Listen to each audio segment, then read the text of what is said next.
Yeah, when you say like slow down, right? When I back in the day, I'm aging myself, but when I used to work in retail, I did like 6 years at Lululemon, and we used to say like, it's so fast paced, like you're rushing through the store, you're, hanging stuff up, you're helping people. It's like slow down to speed up because then you make mistakes, you run into people, you run into fixtures and things like that. It's like, no, slow down to speed up. And sometimes, like for me, even in an appointment, I'll be like, hold on, just give me 1 second. And then I'll sort of like almost need to like collect my thoughts and then like tune into myself and be like, okay, now I know which direction I want to go to. So sometimes also like even for us, thankfully, my first visit with patients is an hour long. So I actually have the time of like, okay, if I need to take 30 seconds to collect my thoughts, gather where I'm at to know which direction to go to next, that's like, okay. And actually, I think patients appreciate that too when you like, because it shows like you're like, no, I'm thinking, my wheels are turning. And sometimes I'll jokingly say, I'll be like, oh, don't worry, just my wheels need to turn for a second, right? And they're like, okay, yeah, no worries, right? So it's sort of nice to have that time. And that also shows like you're caring, you're thinking, you're not just gonna like spew something out. Yeah. And obviously with practice and time, obviously you don't need to think as hard and take that time, but I definitely do.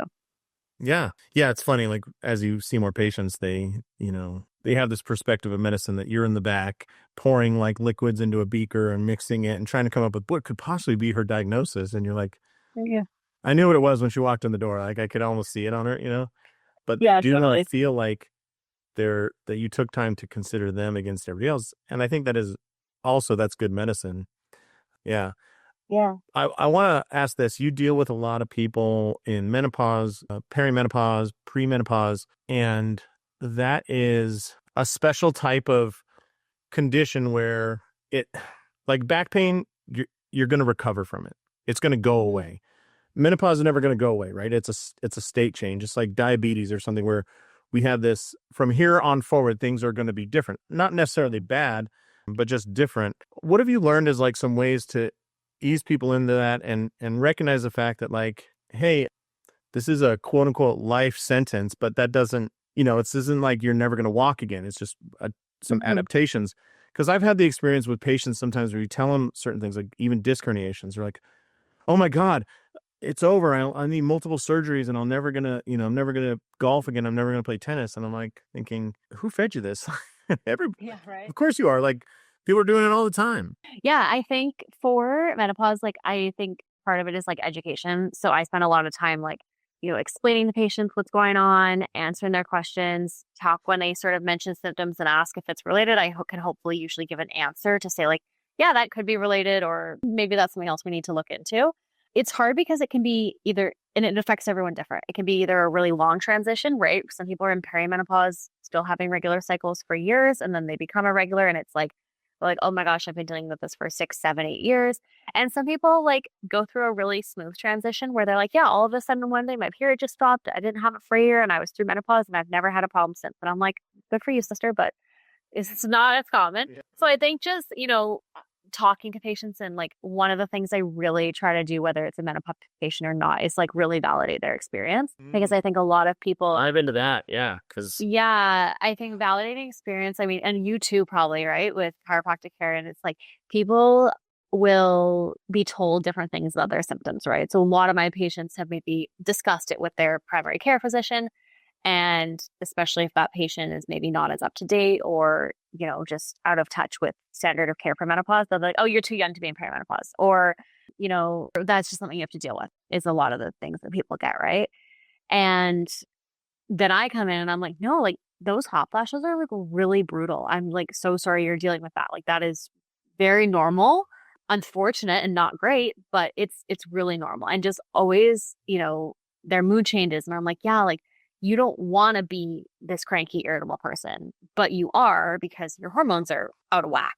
And I think when people feel validated that what they're going through, A, is normal, is common, and there's also potentially a solution or things that can help, they just feel like this like weight off their shoulders. And like, even if like we don't necessarily maybe initiate a huge treatment that day, just feeling like they've talked about it and like have been heard, validated, they just like feel so much better leaving. yeah, that is an interesting part of human psychology is, people call that the placebo or whatever.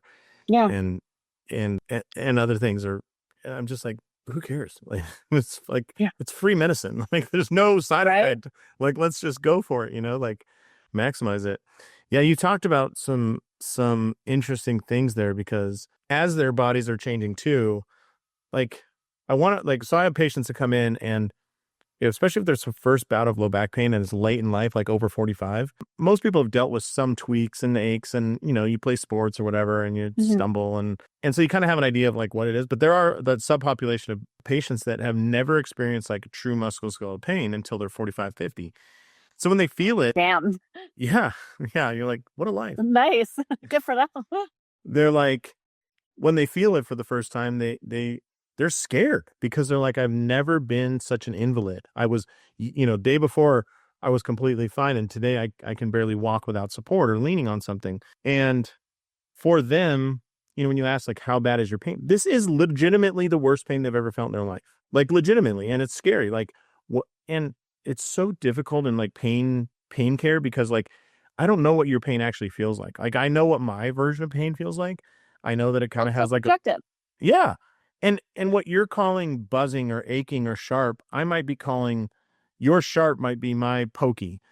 Your pokey might be my, tingling. Like, we don't know the words because nobody ever taught us what to describe those things. Like, we're guessing, right? Thanks for tuning in to this episode of Trust Driven Insights, brought to you by TrustDrivenCare. Imagine a world where all your patient communication is in one place, seamless, effortless, and on autopilot. That's the power of trust-driven care. If you're ready to streamline your practice, check out TrustDrivenCare.com and see what's possible. Trust-driven insights, real conversations, smarter care, stronger business.